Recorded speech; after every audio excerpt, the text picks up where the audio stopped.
You're not weak just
harmless. It stores repressed memories, denied emotions, and forgotten pain. Beneath that lies something even deeper, the collective unconscious, a realm filled with inherited symbols and psychological patterns passed down from our ancestors. This, Jung believed, is where many of our unexplained impulses are born.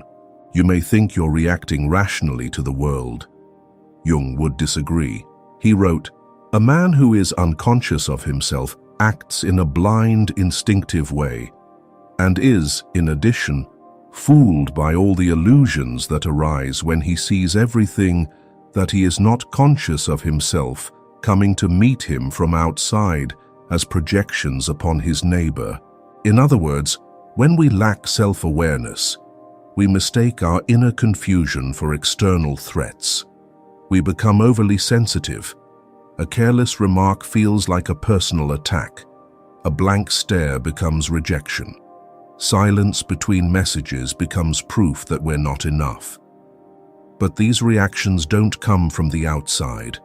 They rise from a part of us we rarely dare to face, the unexamined inner world. The reason people affect you so easily isn't because they're powerful or because you're fragile. It's because you're not yet familiar with yourself. You haven't made a habit of sitting still with your thoughts, of asking, where is this feeling coming from? So emotions get mistaken for reality. Reactions are confused with truth. And people, who likely have no intention of controlling you, end up with more power over you than they ever should, simply because you handed it to them unconsciously. You might be wondering, how do I break this cycle? Before any technique or tool, start with this. Recall a recent moment when someone hurt you. Don't justify it. Don't explain it away. Just observe. What was the first emotion that came up?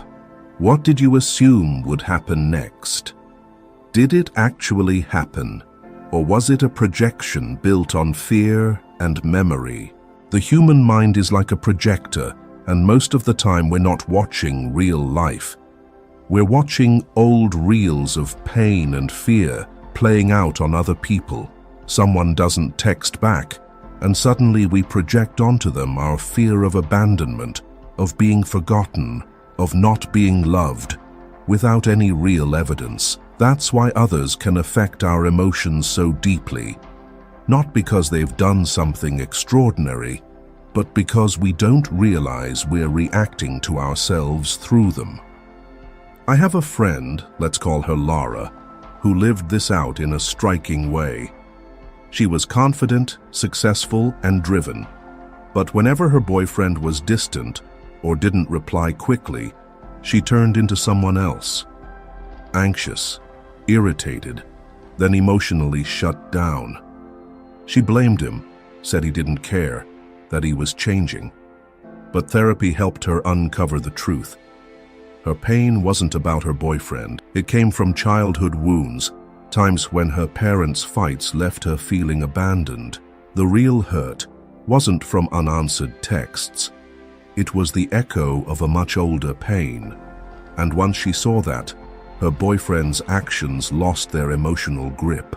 The moment you realize your pain doesn't come from others, but from within, you begin to take back your power. You stop reacting. You start responding. You stop blaming. You start understanding. And you don't need a philosophy degree to begin. Just start small. Next time you feel thrown off by someone, pause and ask, where is this emotion really coming from? When did it begin? Better yet, write it down. Track the patterns. Treat those emotions like parts of yourself, and have a conversation with them instead of running away. This isn't a magic solution, but it's the first step toward awareness. And as Jung said, till you make the unconscious conscious, it will direct your life, and you will call it fate. If you don't know yourself, you'll always be at the mercy of others, pulled by invisible strings you can't see.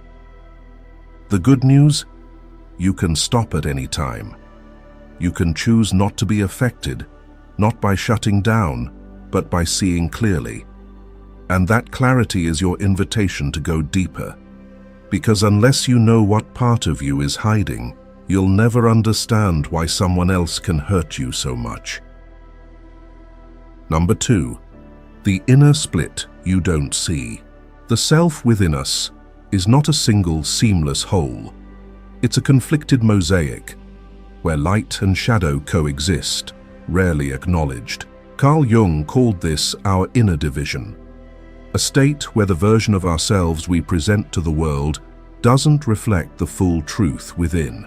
This split creates a gap between our ideal self and the self we reject, what Jung named the shadow. The shadow isn't some distant evil force.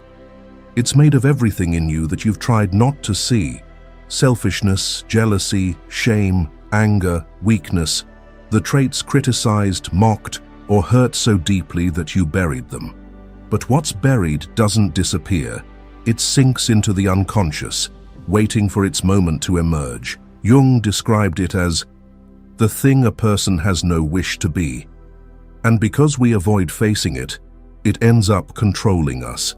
No one escapes their shadow. The issue isn't whether you have one. It's how often it's quietly leading your reactions. A cold glance, an offhand comment, or a negative online remark. Small things, but they hit hard. Not because they're cruel, but because they touch something in us we haven't dared to face. The shadow isn't dangerous because it's evil. It's dangerous because it's invisible. The more we deny it, the more power it gains. A soft criticism can feel like proof we're worthless, not because the words were harsh, but because deep down, we've already believed we're not enough. A stranger's disapproving look can make us feel insignificant because we're still afraid of being rejected. People don't hurt us as much as they illuminate what we've hidden from ourselves. Jung wrote, "Till you make the unconscious conscious, it will direct your life, and you will call it fate." The shadow lives in the unconscious. If you don't bring it into awareness, you won't understand why you're so easily triggered, why others can make you lose control, feel wounded, or overreact with just one comment. You'll think, "That's just my personality." Or worse, you'll believe the world is against you. But in reality, it's a forgotten part of you, crying out to be seen. Imagine this. In a quiet suburban neighborhood outside New York City, a successful man lives in a beautiful house with his wife and child. To his colleagues, he's the picture of sophistication and stability, a man to admire. But every night, he drinks alone in the basement, surrounded by locked boxes of documents, photos and letters tied to a scandal from his university days, one he narrowly escaped through manipulation. He never talks about it, not to anyone, not even to himself. Still, the tension leaks through. It flares up when his son innocently asks, "What were you like when you were young?" Or when a news story echoes the secrets he's buried, he grows irritable, withdrawn, and cold. One day, in a fit of unprovoked rage, he shatters the bathroom mirror, unable to face what's reflected back at him. This is how our shadow selves creep into our relationships, not because others are too harsh or too powerful, but because we're still at war with our own past. A person who once felt dismissed becomes hypersensitive to rejection. Someone who's been abandoned hears danger in silence. The behavior of others is only the trigger. The bomb was planted long ago. We say, "They hurt me," but often it's our old wounds exploding under the weight of something new. So how do we stop letting others control our emotions? Not by becoming numb or indifferent, but by having the courage to walk into our own darkness. When you can look at the parts of yourself you've denied, without judgment, without shame, without rushing to fix them, you begin to bring the shadow into the light. Once you've done that, no one can hold a flashlight to your wounds. You've already turned on the light yourself. This isn't abstract philosophy. It begins with small, everyday actions. The next time someone upsets you, don't react immediately. Write the feelings down, not to analyze them, but to understand you. Ask yourself, what am I really angry about? What does this remind me of? Have I felt this before? These questions shift you from reaction to reflection. Another tool, a shadow journal. Write about the parts of yourself you're ashamed of, jealousy, insecurity, pride, not to justify them, but to listen. Write like you're speaking to a scared, angry, or hurt child inside you who has never been asked how they feel. And instead of silencing them, let them speak. You might discover that the part you hated was just a part that felt abandoned, a part that needed protection. And when you can face those parts, you become more whole. People aren't easily shaken by others' opinions. They don't need validation to feel worthy. They don't require perfect behavior from others to stay compassionate. They don't let anger or sadness take over, because they know it's just one part of them, not the whole. Something strange will start to happen. The person who once offended you, you'll just see them sending out their own signals. The one who made you angry, you'll begin to see the pain they're projecting, and you won't feel the urge to strike back, not because you've gone soft, but because you're no longer trapped in their storm. You stop letting others dictate your emotional state, because you've learned to sit with yourself first. And if someone makes you want to cut them off immediately, pause. Ask yourself, are they really hurting me, or waking up something I haven't healed? Jung didn't urge us to be emotionless. He urged us to be conscious. When you live with awareness of your shadow, you don't just gain emotional control. You live more honestly, connect more deeply, and love more wisely. If anything in this message resonates, if you've ever been in a relationship that showed you your own darkness, share your story in the comments, not to complain, but to say, "Me too. And I'm learning to understand myself better every day." Because sometimes A single honest share is the first light in a darkness we've avoided for far too long. Number 3. What you hate in others is in you. There are times you dislike someone for no clear reason.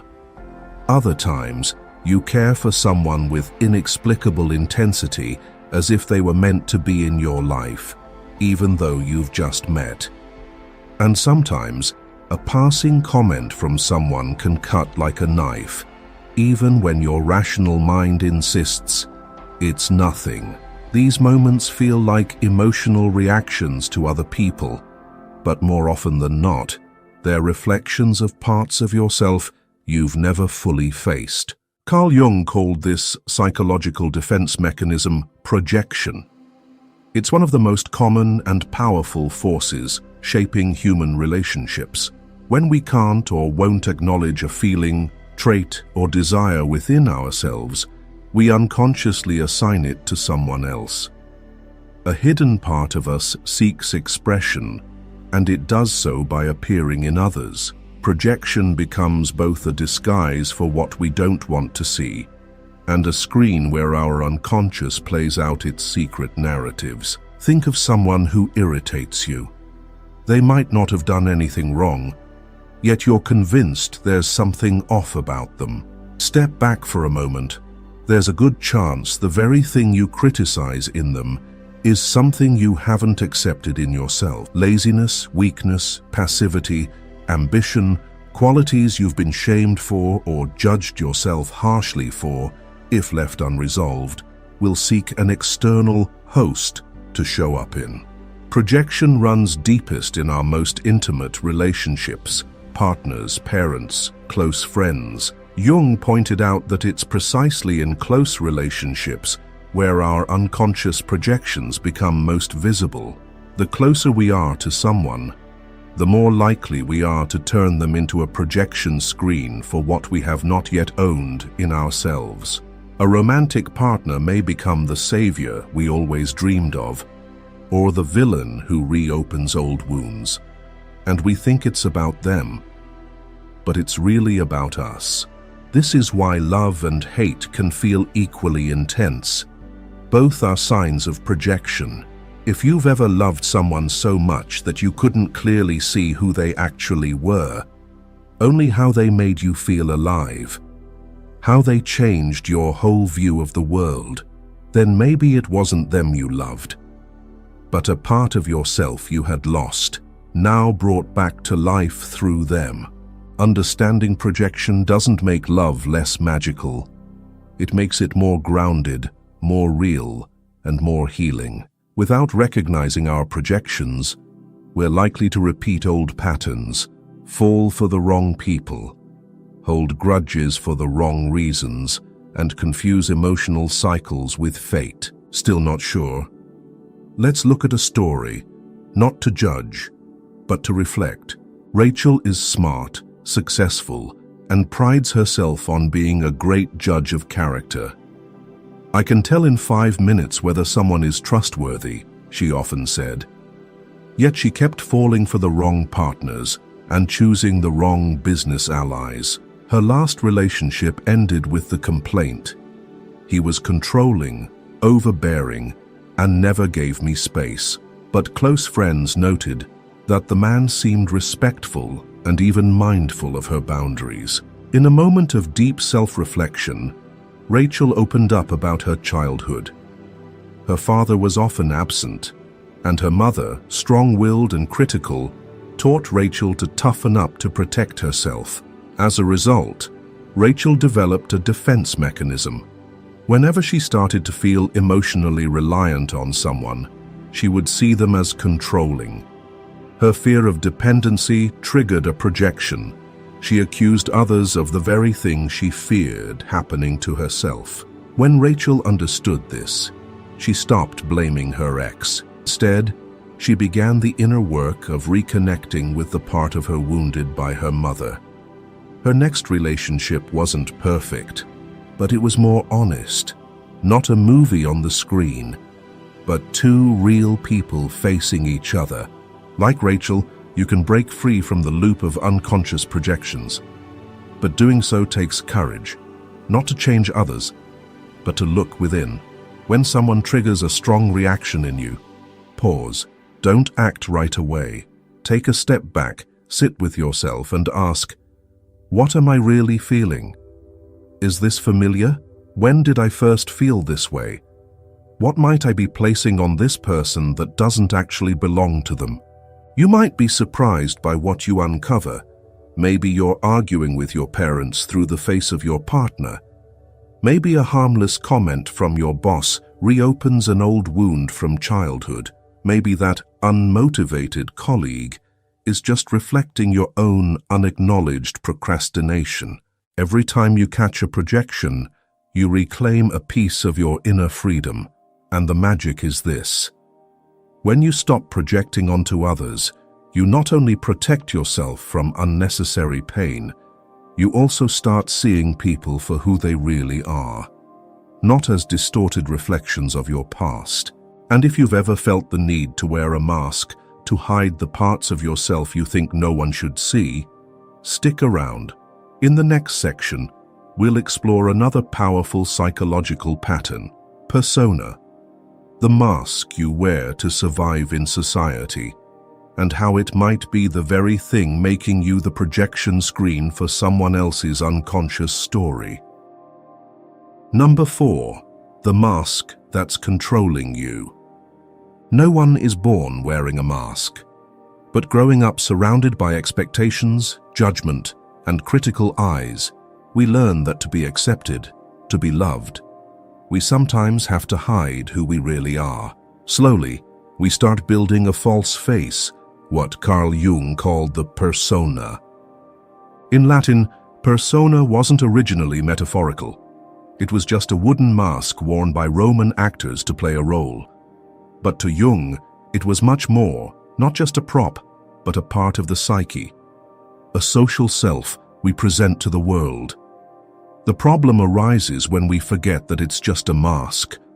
When we confuse the role with our real self, we're no longer living, we're performing, and anything that threatens that performance strikes deep at our emotions, our values, and our self-worth.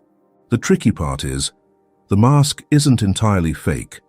It's a version of ourselves, polite, competent, strong, kind, smart, whatever we believe will earn approval. But because it's consciously chosen, we get attached. So when someone questions, criticizes, or hurts the persona we've crafted, it feels like they're rejecting us. A simple critique at work can feel devastating, not because it's true, but because it punctures the image we've tried so hard to protect. I'm capable. And when that mask starts to crack, we panic. We feel exposed. We're not sure who we are without it. Jung warned that the danger isn't in creating a persona. It's in forgetting that it's just a part of us, not the whole. The persona is that which in reality one is not, but which oneself as well as others think one is. When we confuse who I am with who I want others to see, life becomes a constant performance, and other people, with a rejection, a cold glance, or a missed acknowledgement, become the ones holding the knife, shattering us from within. From this dynamic, projection emerges, a defense mechanism. When we can't face the parts of ourselves we deny, feelings of inadequacy, the need to be loved, fear of abandonment, we project them onto others. The boss becomes controlling, the partner insensitive, the friend disloyal. Every intense reaction is a mirror reflecting a part of ourselves we haven't made peace with. And when someone hurts us, it's rarely just about them. It's hitting a raw spot in us, a wound, an unmet need, a threatened persona. Look at everyday life. A boss might place complete trust in an employee with a seemingly honest and dedicated persona, no questions asked. This employee is always punctual, speaks well, and appears deeply committed, just enough to create a sense of absolute safety. But when the truth comes out after a serious mistake, The real blow isn't just the betrayal itself. It's the realization that the boss never trusted the real person. Only the image he wanted to believe was real.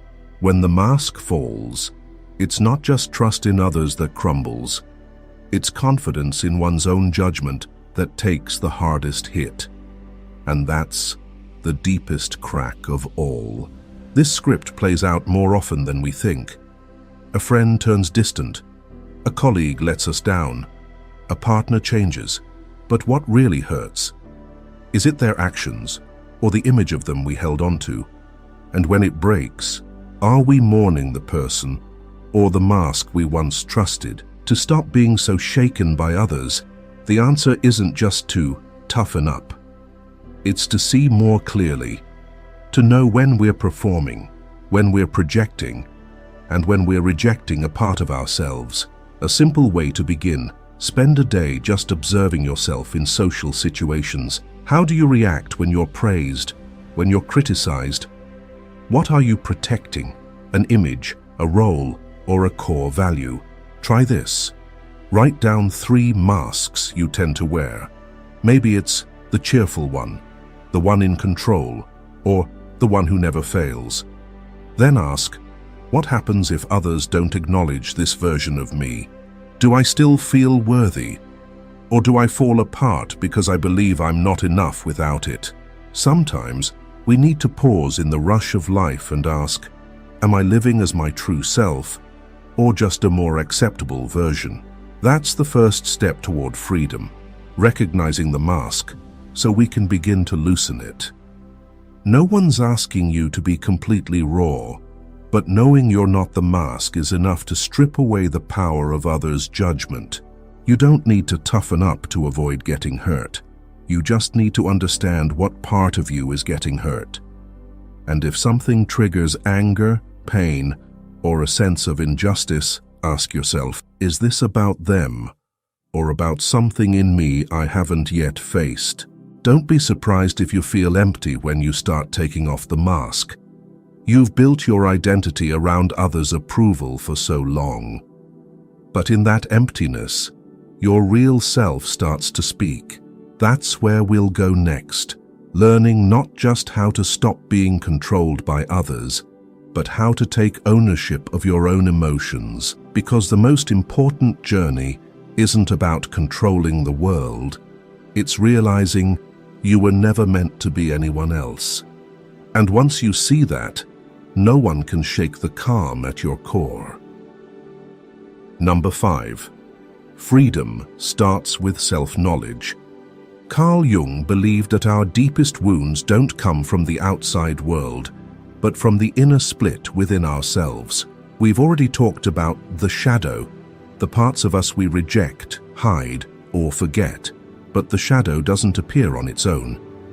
It's formed as we grow up in a world that teaches us to be good, to be accepted, to do the right thing. So we split. One part is put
It's like retrieving things stashed in the attic, not to display them, but to know they're there, so nothing inside you feels foreign anymore.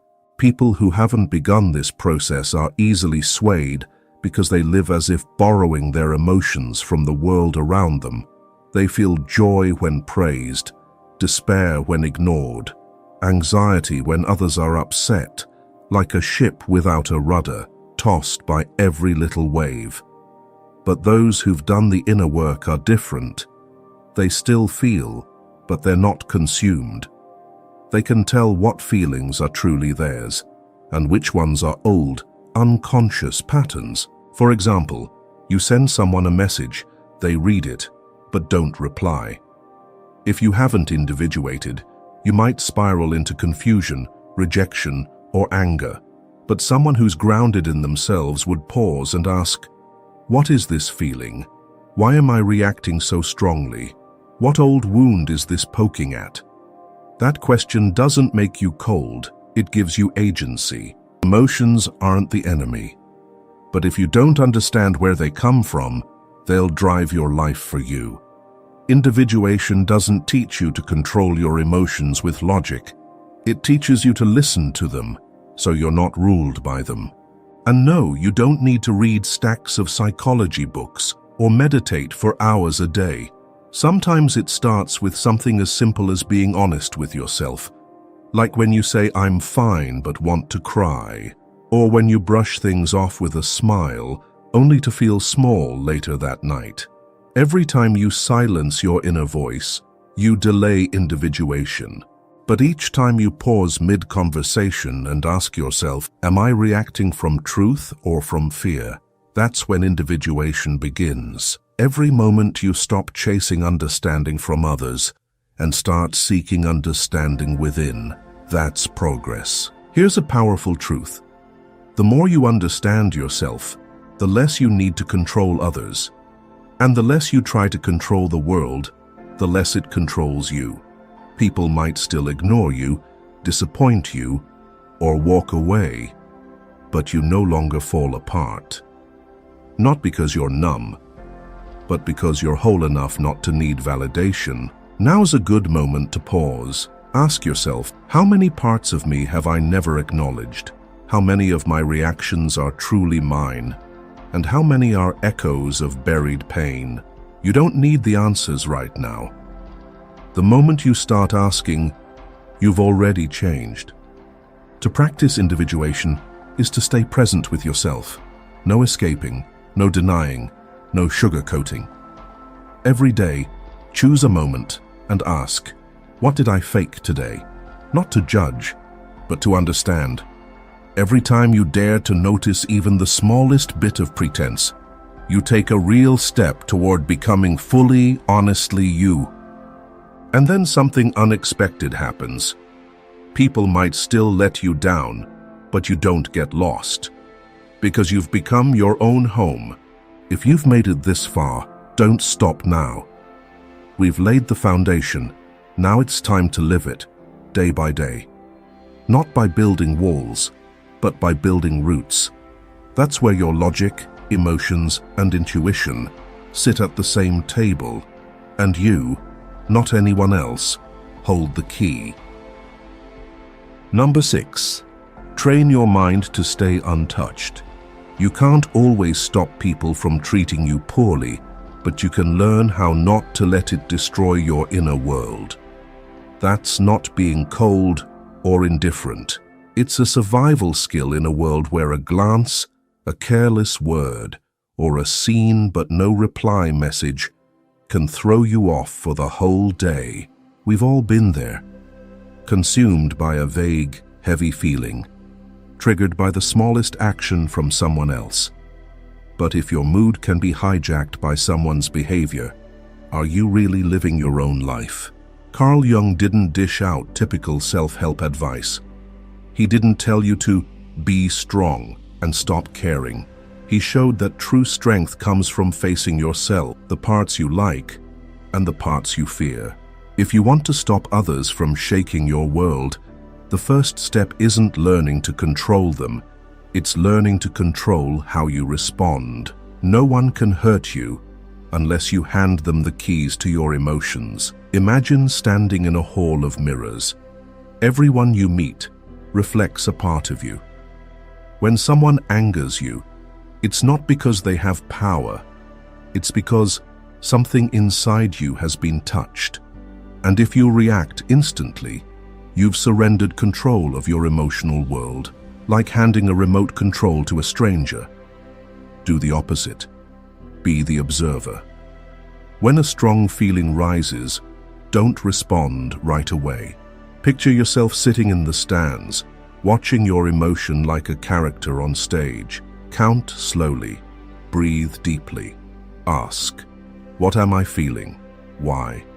It sounds simple, but that pause, the space between emotion and reaction, is where freedom begins. This doesn't mean being numb.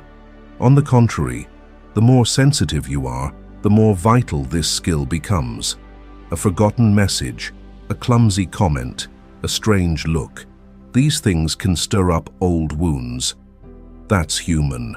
What's not helpful is letting those feelings drive your decisions. Emotional maturity begins with, I feel hurt. I understand why, but I choose how I act next. Of course, this is hard if you don't have a strong inner core, something that keeps you grounded when the world spins. Like a tree with deep roots that stands firm in the wind. That root system is your value.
Pause for a second. Close your eyes. Imagine you're a house. Outside there's rain, traffic and voices. But inside, there's a candle burning. And you're sitting beside it, still. The noise continues, but you're no longer pulled by it. That peace doesn't come from fixing the outside world. It comes from no longer needing the outside world to be peaceful. And you can start now. You don't have to change your whole life. Just count to 3 before answering that annoying message. Write down what you believe when you start doubting yourself. Look at your sadness like a door, not to avoid, but to walk through. Life won't get easier, but you'll get stronger. Not because you're pretending, but because you're actually choosing your response. The goal isn't to become untouchable. It's to stop letting others decide who you are. When someone hurts you, just ask, what did they do? Ask, why did it get to me? That's not just healing, that's evolution. We've just journeyed through 6 lessons, not just to see how others have shaped you, but to understand why you allowed it. It began with the unconscious, the hidden space where old wounds and unnamed fears quietly steer your daily reactions. Then came the shadow, the parts of you you've denied, yet flare up whenever someone triggers your anger or sadness. We explored projection, the lens that makes you think you're judging others, when in truth, you're looking straight at yourself. And then, the persona, the mask you wear to be accepted, which sometimes costs you your authenticity. Jung called the process of peeling off these layers individuation, not about becoming someone new, but coming home to who you truly are. It all leads to one truth. You don't need to grow numb to be free. You just need to understand yourself deeply enough that you're no longer easily shaken. When you see yourself clearly, both the parts you cherish and the ones you once feared, other people's words lose their power to wound. They become echoes, not knives. True strength doesn't come from hardening, but from awareness. No one can control you if you stop living unconsciously through your emotions. If this video made you pause, reflect, or recognize a part of yourself in the words just shared, hit subscribe and keep walking the path of self-discovery through Jungian philosophy. The most profound insights are still ahead, and you deserve to journey with yourself more fully. You don't need to go far. The answers you've been searching for might be waiting in the silence you've been skipping past.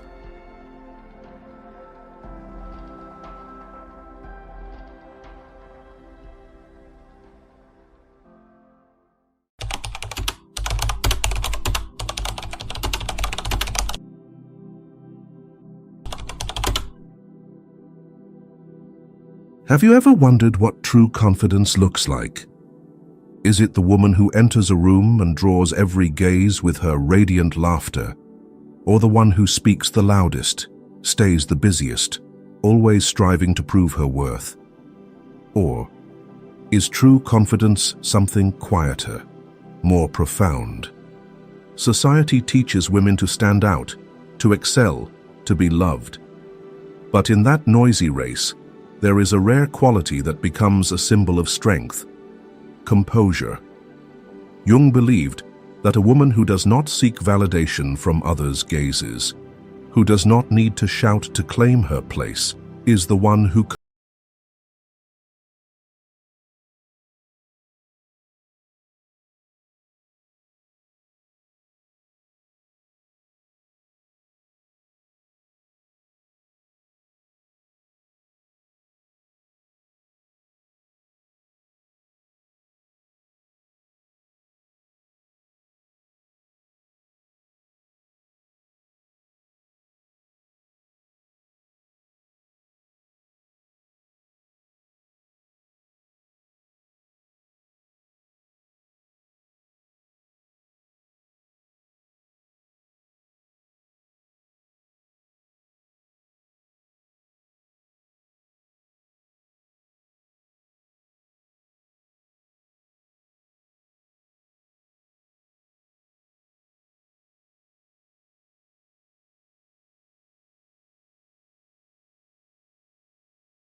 Her calmness creates an invisible magnetic field. In the chaotic room, she becomes the still point, And it is precisely that stillness that makes everyone turn to look. This is the power of composure, what Carl Jung might call conscious detachment.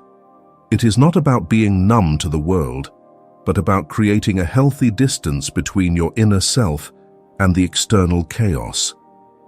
This distance is like a pane of clear glass.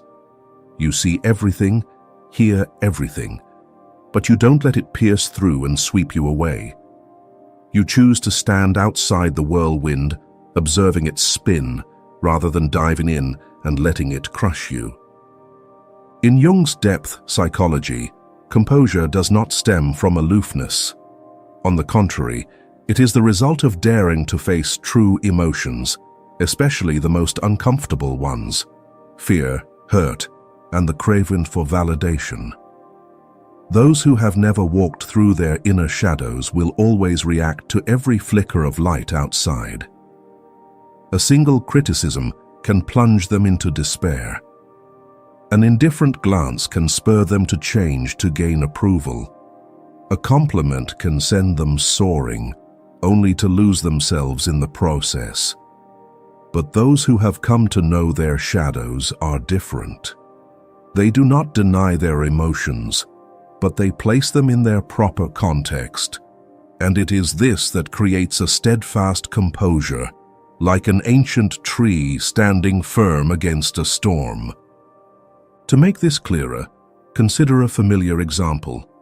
In a romantic relationship, a woman who has not yet found her inner strength is often easily swept into the whirlwind of her partner's emotions. When he texts slowly, she grows anxious. When he seems distant, she panics. When he praises her, she's elated. Her entire sense of self-worth hangs precariously on his behavior. Jung called this projecting the anima animus, casting one's incomplete self onto another and giving them control.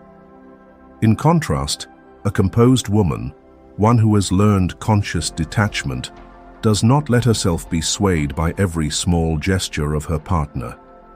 She is not unfeeling, she observes, she feels, but she does not let it define her worth. She does not react impulsively, because she knows which emotions are true and which are shadows clamoring for recognition. And in that composure, she becomes more captivating, for she is no longer predictable or easily grasped. The allure of a composed woman lies here. In a world where most people react too quickly, too intensely, composure becomes a mysterious enigma. A man can no longer pinpoint her weakness to manipulate. He cannot be sure whether her silence is anger, indifference, or simply observation. And it is this ambiguity that creates allure, for what cannot be grasped will always spark curiosity. Picture it this way. A woman lacking composure is like an open book, its first page readable to all. But a composed woman is like a novel layered with metaphor. Each encounter reveals a new depth, making her unforgettable. The key is this: conscious detachment does not extinguish emotions, but places them in their rightful place. A composed woman still loves, but she is not consumed by love. She still feels moved, but that feeling does not disrupt her inner balance. She observes herself. Is this a true emotion, or is it my shadow demanding validation? And that single act of questioning transforms her from a victim of emotions into their master. In a world where most act on instinct, a woman who pauses before responding, stays silent before retorting, observes before concluding, becomes an extraordinary phenomenon. Jung once said, "That which we do not bring to consciousness appears in our lives as fate." Those who lack composure have not yet faced their shadows, so they are caught in an endless cycle. Anger, anxiety, disappointment, then the craving for validation. A composed woman breaks this cycle by bringing her shadows into the light of consciousness, and in doing so, she gains control rather than being controlled. Look at modern life. Social media has turned us into relentless reactors. A negative comment can ruin a day. A missing like can make us feel unworthy. In that vortex, a woman who remains composed is like one standing apart, watching the raging river without being swept away. Composure becomes a silent weapon, for it makes you impervious to manipulation. Others may expect you to react, to explode, but when you don't, the control is yours. And paradoxically, this non-reaction is the most powerful response. Conscious detachment is like learning to keep a distance from life's drama. You still participate, but you don't lose yourself in the role. Like a skilled actor, you know when to step into character and when to step out. You don't let the audience's praise or criticism define who you are. And it is this distance that brings freedom. To paint a picture, a composed woman is like a still lake. When the wind blows, ripples may form, but beneath, the depths remain untouched. In contrast, a woman without composure is like a dry leaf in a storm, always swept away, always dependent on the wind's force. Composure is not the absence of ripples, but the presence of a depth great enough to withstand surface storms. In Jung's view, this is not a state one is born with, but the result of working through one's inner shadows. A composed woman has learned to sit with her fears, to look directly at her insecurities, and to realize they do not control me. She does not flee or deny them. She accepts them as part of herself, and that acceptance brings freedom. Composure, therefore, is not merely an outward trait, but an inner proclamation. I know who I am. I do not need the world to define me. It is confidence that needs no proof, power that needs no display. And when a woman carries this strength, she enters any room with an energy field that compels others to adjust to her, not the other way around. Number 2, nonchalance as the manifestation of individuation. If in the previous section we saw composure as a transparent shield, allowing a woman to observe the world without being swept away, at a deeper level, Jung would say that composure is not merely a behavioral skill. It is a sign of a long journey, where one moves from being swayed by the collective, by the unconscious, to finding the center of their being. This is the process of individuation, and thus, composure is not something you perform, but something you become. In Jungian psychology, individuation is the arduous journey of becoming oneself, no longer a copy of another, no longer drowned in society's pressure to conform. Picture a forest. In that forest, countless trees stretch toward the light. But each tree, if patient and rooted deeply enough, will find its patch of sky, its unique path. A pine does not compare itself to a willow. A rose does not mimic a daisy. And it is this uniqueness that makes the forest beautiful. A woman's composure is like this. It is the result of her realization. I don't need to be anyone else. I don't need to chase the crowd's standards. I only need to be myself. But the journey of individuation is not simple. It demands facing the collective unconscious, where society imposes roles and expectations upon us. For women, these expectations are particularly heavy. To be gentle, yet strong. Beautiful, yet not too different. Loved, yet respected. Society presents a paradox. Stand out, but stay safely within bounds.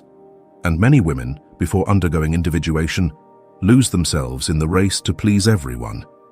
They become the expected version rather than the authentic version. What about you? Have you ever felt the need to wear too many masks just to be accepted? Share in the comments below, for your story may be a mirror for countless other women. Here, Jung offers a bold perspective. Only by cutting the ties that bind you to the collective's gaze do you truly begin to exist. Composure is the signal of that severance. A composed woman enters a room without adjusting her voice or posture to seek approval.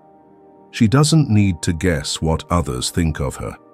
For deep within, she has accepted, I am me, and I don't need a nod of approval to be myself.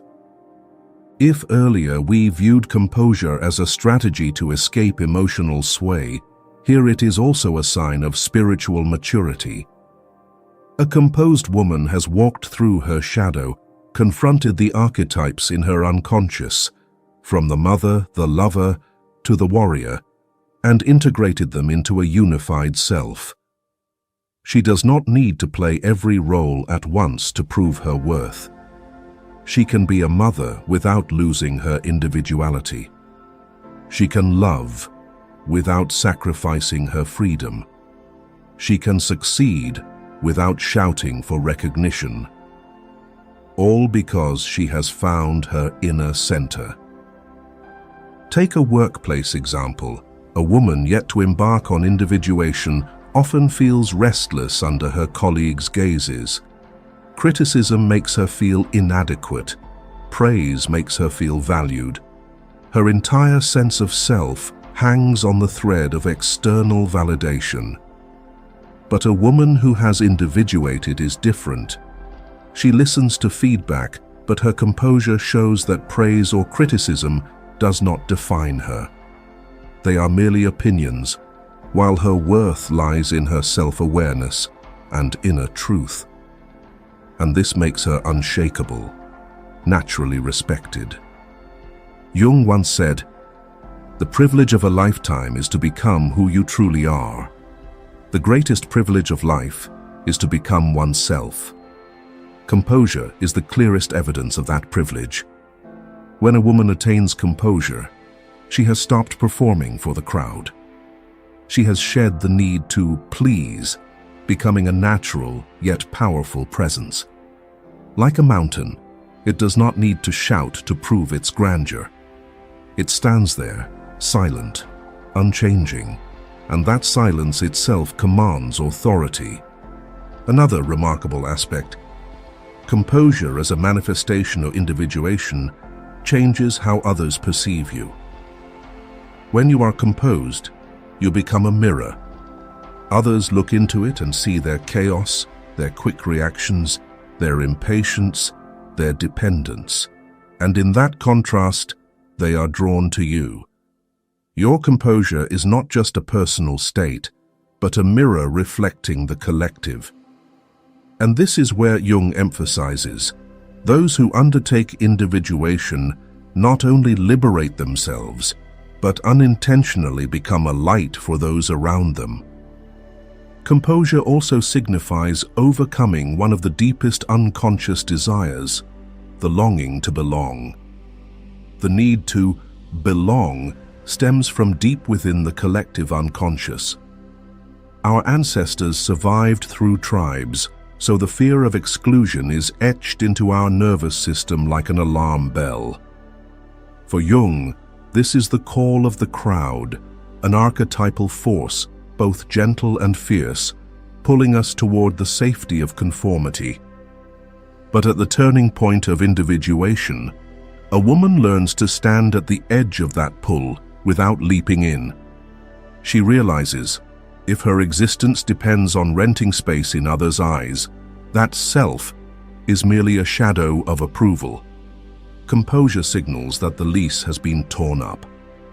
She steps away from the crowd, not to scorn it, but to find her center, a place that requires no passport from anyone's gaze. At its core, being accepted is the business of a well-crafted social mask, designed to fit, to be likable, to be just right.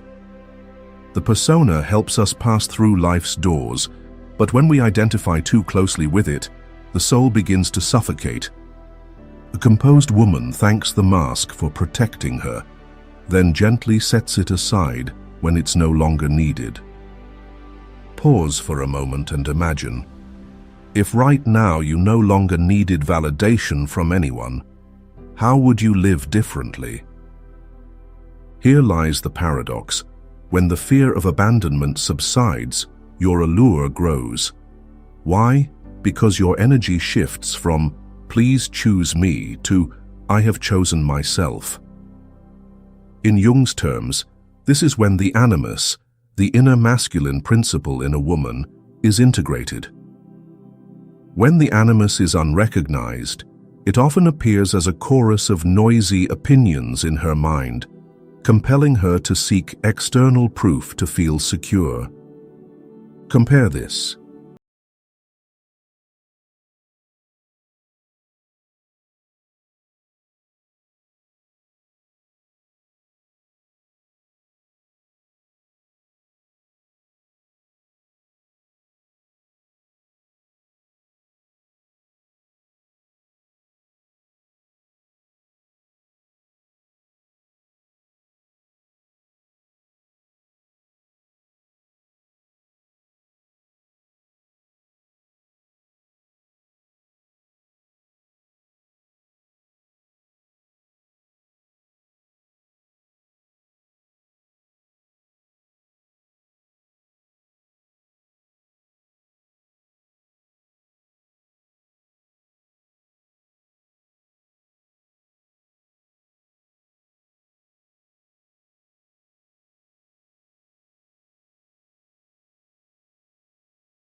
The power of enigmatic ambiguity. If composure is the sign that you belong to yourself, then silence is how you let the world know this without uttering a word. It is like the light reflected from a candle in a dark room. It does not speak, does not push forward, yet it shapes the entire space. At a psychological depth, silence is not merely the absence of words. It is a symbol, and like all symbols in Jung's philosophy, its power lies in its inability to be fully deciphered. Humans fear the unpredictable. We find comfort in what is clear, understandable, and neatly labeled.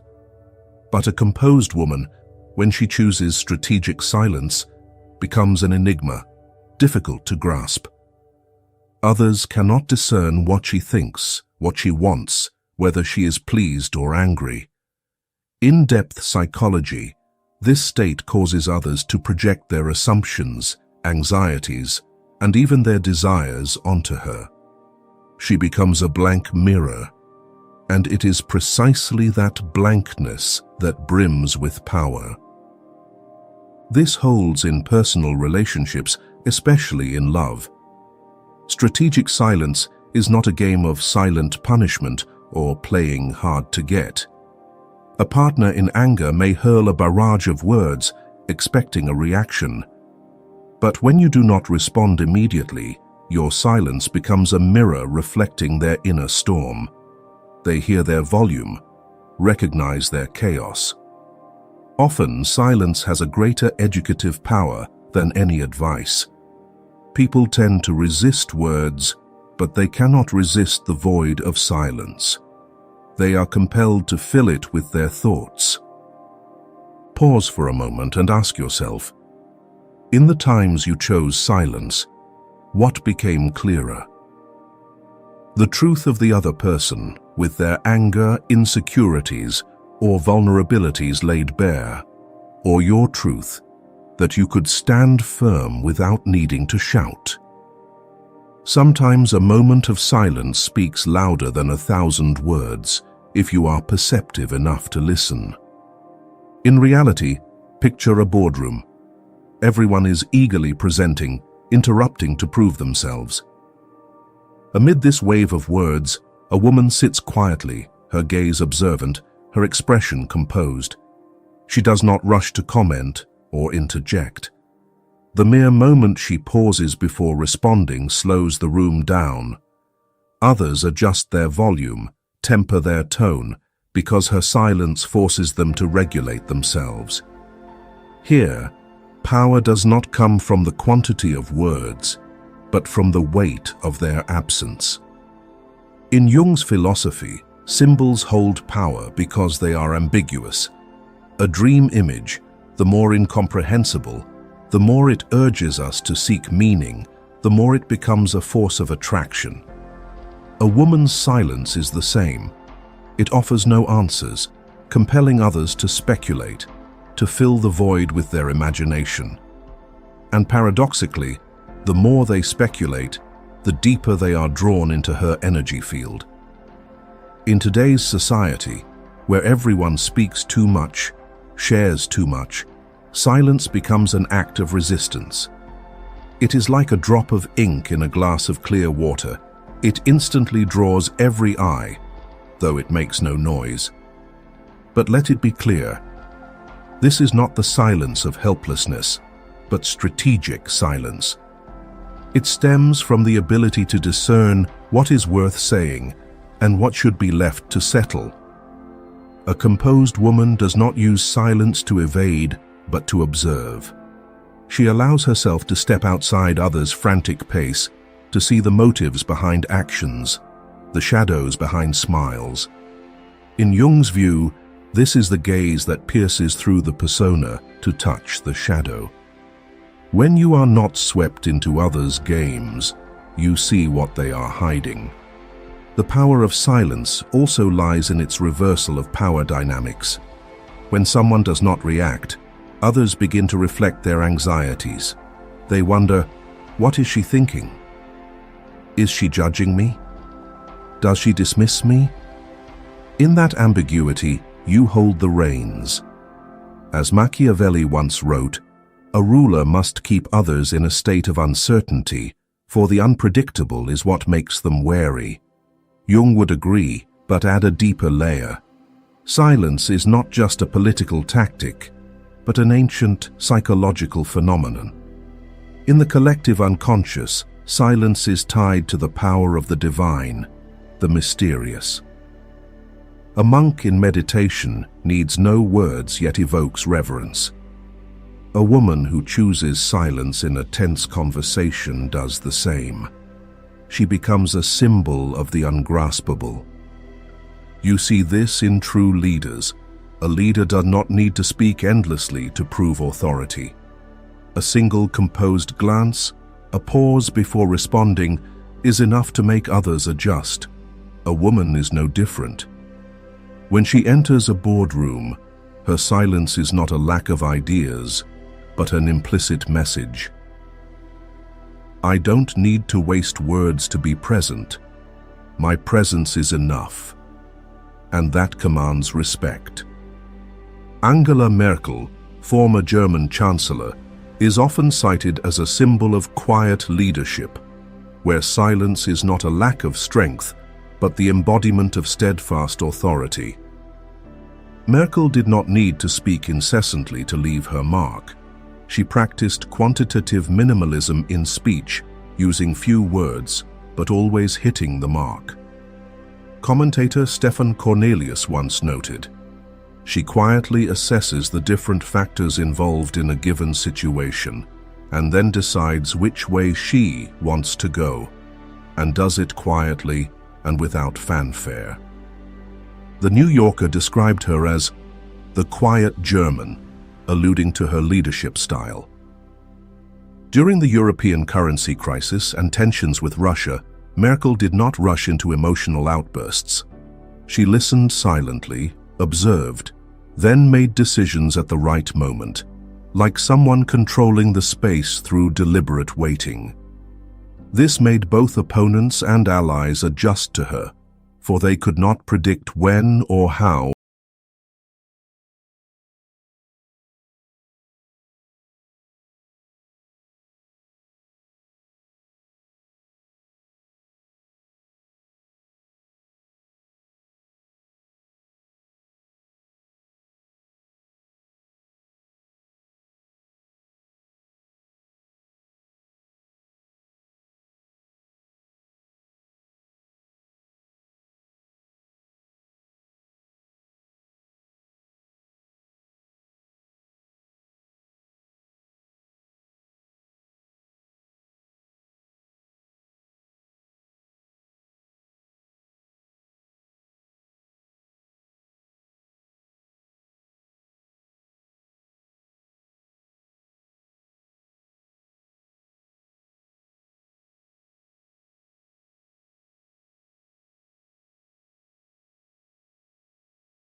Left untended, weeds overrun it, pests wreak havoc, and any gust of wind can uproot what is fragile within. Composure is the result of nurturing that garden daily, pulling out the weeds of unconscious reactions, cultivating the seeds of self-awareness, and patiently waiting for flowers to bloom. No one can create an orderly garden overnight. It is a repetitive process where discipline becomes the tool for sustaining life. A composed woman has tirelessly tended to this work in the unseen hours, so that when she steps into the world, her calmness radiates like the natural fragrance of a flower. In Jungian psychology, this is the distinction between reacting and responding. A reaction is immediate, instinctual, driven by the shadows within. A response is the result of observation, reflection, and conscious choice. To respond rather than react, one needs a foundation of discipline, the courage to sit with emotions before acting, to delay an outburst, to retain control. This is not easy, for the collective unconscious instinctively urges us to explode, retort, and argue. A composed woman has trained herself to step back, creating space for self-awareness to intervene. And that space is the key to enduring power. A common example in modern life is receiving an aggressive message or a negative comment on social media. The natural reaction is anger, the urge to immediately fire back to defend oneself. But a composed woman pauses, breathes, and asks, "Do I need to give my energy to this? Does it reflect the truth, or is it merely someone else's shadow seeking a foothold?" Choosing silence or responding slowly is a manifestation of inner discipline, and you will notice when you refuse to be drawn into provocation, the other person reveals more about themselves. Jung once said, "There is no coming to consciousness without pain." Composure cannot be achieved without passing through pain. A composed woman has repeatedly faced loneliness, misunderstanding, and even rejection. But instead of letting these experiences turn her bitter, she uses them as exercises for the mind. Each time she endures a difficult silence, she learns to befriend it. Each time she restrains an explosive reaction, she strengthens her inner resilience. Composure does not come naturally. It is forged like a warrior tempers a sword. Each hammer strike is a pain, but also a step closer to true strength. In reality, we don't always need to look to great figures to see the power of composure. Consider a single mother, working an ordinary job like selling goods at a market or cleaning houses. Her life may be filled with pressures, worrying about daily necessities, a sick child, and the disdain of those around her. Anyone in her place could easily lose control, lash out, or surrender to fate. But she chooses another way, maintaining composure, navigating step by step in silence. When a difficult customer snaps at her, she does not respond with anger. She smiles, steps back, and continues her work. When others look down on her job, she does not shout to prove her worth. She lets her actions and patience speak for her. And over time, this composure not only nurtures her resilience, but also plants a lesson in her children. True strength does not come from yelling, but from mastering oneself. She has no podium, no spotlight, but her children grow up carrying an intangible treasure, the inner discipline their mother lived, not preached. Here, we see that the transformative power of an ordinary person can be more profound than the grandest speeches. For true power does not always reside on the political stage.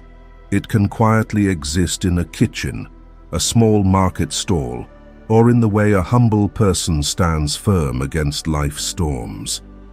And from this image, we understand Composure is not reserved for the great, but is a privilege for anyone who chooses discipline over chaos.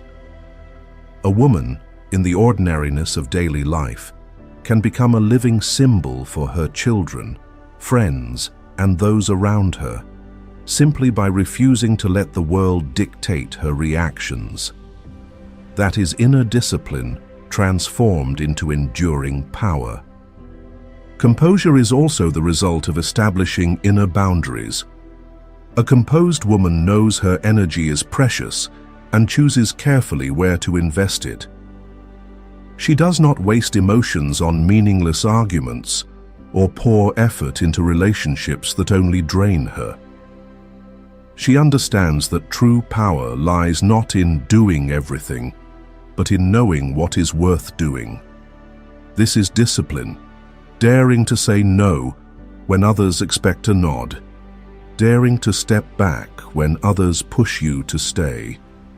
And this practice, over time, creates an unassailable energy field that others cannot breach.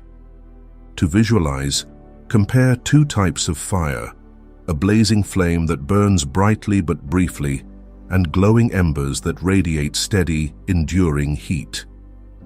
A woman lacking inner discipline is like the fleeting flame, striking but short-lived. A composed woman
moments.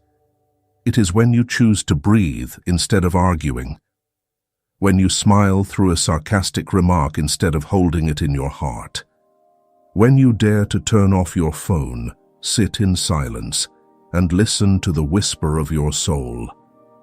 Each choice, seemingly small, is a brick paving the path to enduring power. You may not realize it, but every time you maintain composure, you are planting a seed in the soil of your inner self. Tomorrow, those seeds will sprout into resilience, and over time, they will grow into a silent forest where others come to find peace. Carl Jung once said, "The privilege of a lifetime is to become who you truly are." And composure in all its simplicity and depth, is proof that you have begun walking that path. Be patient with yourself, for every moment of composure you hold today will light the way for you and for those quietly watching you tomorrow.